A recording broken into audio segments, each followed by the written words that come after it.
We interrupt programming at the request of the National Weather Service to activate the North Texas Emergency Alert System. The National Weather Service has issued a flash flood warning for Tarrant County until midnight. Doppler radar indicates thunderstorms producing heavy rain across Tarrant County. Radar estimates between 2 and 4 inches of rain have already fallen this evening. Flash flooding is either ongoing or expected to begin shortly, otherwise imminent. Flash flooding caused by thunderstorms.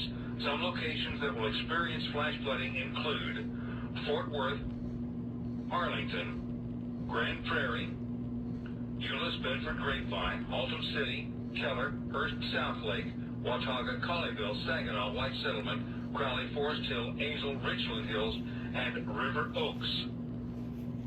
Once again, a flash flood warning has been issued until midnight for all of Tarrant County.